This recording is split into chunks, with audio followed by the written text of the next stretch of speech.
India కూటమి ముక్కలవుతోంది. కాంగ్రెస్ పార్టీకి ప్రధాన విపక్షాలు దూరం అవుతున్నాయి.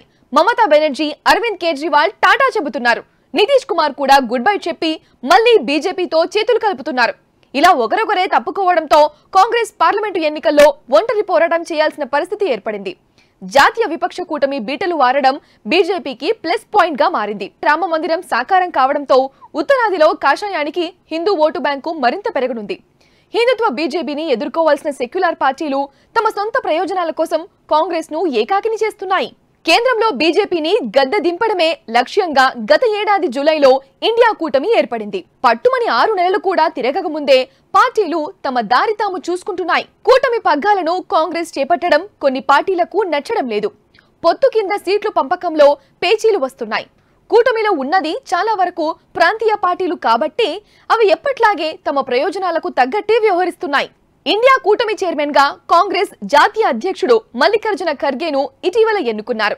కూటమిలో పెద్ద పార్టీ కాంగ్రెస్ కావడంతో అది చెప్పినట్లు వినాల్సి వస్తుందని భాగస్వామి పార్టీలు భావిస్తున్నాయి. ఏ ప్రాంతీయ పార్టీకి అయినా జాతీయ ప్రయోజనాల కంటే తమ లోకల్ ప్రయోజనాలే ముఖ్యం. అందుకే ఇండియా కూటమిలో ఉన్న పొత్తు ధర్మాన్ని పక్కన పెట్టి అన్ని సీట్లలోనూ పోటీ చేయడానికి సిద్ధమయ్యాయి. పంజాబ్ ఎంపీ ఎన్నికల్లో ఒంటరిగా పోటీ చేస్తామని అక్కడి అధికార పక్షం ఆప్ పార్టీ చెప్పింది. పశ్చిమ బెంగాల్ ఎంపీ ఎన్నికల్లో తాము కూడా ఒంటరిగానే తలపడతామని తృణమూల్ కాంగ్రెస్ నాయకురాలు మమతా బెనర్జీ తేల్చేశారు. ఇండియా గొడుగు కింద పోటీ చేస్తే కాంగ్రెస్ కు చాలా సీట్లు వదులుకోవాల్సి వస్తుందని ఆ పార్టీల భయం. తమ శక్తినంతా తమ విజయానికే దారపోయాలని నిర్ణయించాయి. కూటమికి సాధ్యమైనంత దూరంగా ఉండటానికి ప్రయత్నిస్తున్నాయి. రాహుల్ గాంధీ చేపట్టిన భారత్ జోడో న్యాయ యాత్ర బెంగాల్లో సాగుతున్న మమతా బెనర్జీ అందులో పాల్గొనడం లేదు. రాష్ట్రంలో బలపడుతున్న బీజేపీని అడ్డుకోవడం ఆమె ముందున్న ప్రధాన కర్తవ్యం. పంజాబ్ లో తొలిసారి అధికారంలోకి వచ్చిన ఆప్ కూడా లోక్సభ ఎన్నికల్లో సత్తా చాటాలనుకుంటోంది. అసెంబ్లీ ఎన్నికల్లో స్వీప్ చేసినట్టే రాష్ట్రంలోనూ మొత్తం 13 ఎంపీ సీట్లను తానే కైవసం చేసుకోవడానికి వ్యూహం రచిస్తోంది. ఢిల్లీ, గుజరాత్, గోవాల్లో కూడా ఆప్ బరిలోకి దిగుతోంది. కాంగ్రెస్ తో పొత్తు పెట్టుకుంటే సీట్లను, శక్తిని దానికి దారపోయాల్సి వస్తుందని ఆప్ వెనకాడుతోంది. ఇండియా కూటమి ఏర్పాటులో కీలక పాత్ర పోషించిన జేడీయూ నేత నితీష్ కుమార్ కూడా పక్కకు తప్పుకున్నారు.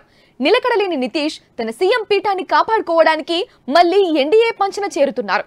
ఆర్జేడీ, కాంగ్రెస్లతో కలిసి సంకీర్ణ ప్రభుత్వాన్ని నడుపుతున్న నితీష్ 2022లో బీజేపీతో తెగతెంపులు చేసుకున్నారు. అసెంబ్లీలో జేడీయూ బలానికంటే ఆర్జేడీ బలమే ఎక్కువ. ఆర్జేడీ నేత తేజస్వి యాదవ్ సీఎం సీటు కోసం తన ప్రయత్నాలు తను చేస్తున్నారు. బీహార్లో వచ్చే ఏడాది అసెంబ్లీ ఎన్నికలు జరగనున్నాయి. ఎన్నికల్లో ఆర్జేడీ పైచేయి సాధిస్తుందని భయపడుతున్న నితీష్ బీజేపీతో మళ్లీ చేతులు కలుపుతున్నారు. ఇండియా కూటమిలో ఇక మిగిలిన పార్టీల్లో ముఖ్యమైనవి DMK, RJD, JMM, Samajwadi, left పార్టీలు. జేఎంఎం నేత జార్ఖండ్ ముఖ్యమంత్రి హేమంత్ సోరెన్ ఎన్డీఏ వైపు వెళ్తున్నట్లు వార్తలు వస్తున్నాయి. అవినీతి కేసుల నుంచి తప్పించుకోవడానికి బీజేపీతో దోస్తీ చేసే అవకాశం ఉంది. తమిళనాడులో కాంగ్రెస్ కు బలం లేదు కాబట్టి డీఎంకే సీట్ల షేరింగ్ కు ముందుకొచ్చే పరిస్థితి కనిపించడం లేదు. ఇండియా కూటమిలోని కీలక పార్టీలు ఇలా తమ సొంత ఎజెండాలకే ప్రాధాన్యం ఇస్తుండటంతో కాంగ్రెస్ ఎంపీ ఎన్నికల్లో ఒంటరిగానే బరిలోకి దిగాల్సిన పరిస్థితి ఏర్పడింది. మిత్రులతో విభేదాలు పరిష్కరించుకొని ఏకతాటిపైకి రావడానికి తగినంత సమయం కూడా లేదు. రాహుల్ భారత్ జోడో యాత్రను పూర్తి చేయాల్సి ఉంది. తెలంగాణ, కర్ణాటక ఎన్నికల్లో గెలిచిన కాంగ్రెస్ అదే ఊపును పార్లమెంట్ ఎన్నికల్లో చూపే పరిస్థితి కనిపించడం లేదు. మరోవైపు బీజేపీ దూకుడు కొనసాగుతోంది. రాజస్థాన్, మధ్యప్రదేశ్, ఛత్తీస్గఢ్ ఎన్నికల్లో గెలిచిన కమలనాథులు అయోధ్య కార్డు కేంద్రంలో తమకు మళ్లీ అధికారం తెచ్చిపెడుతుందని ధీమాగా ఉన్నారు.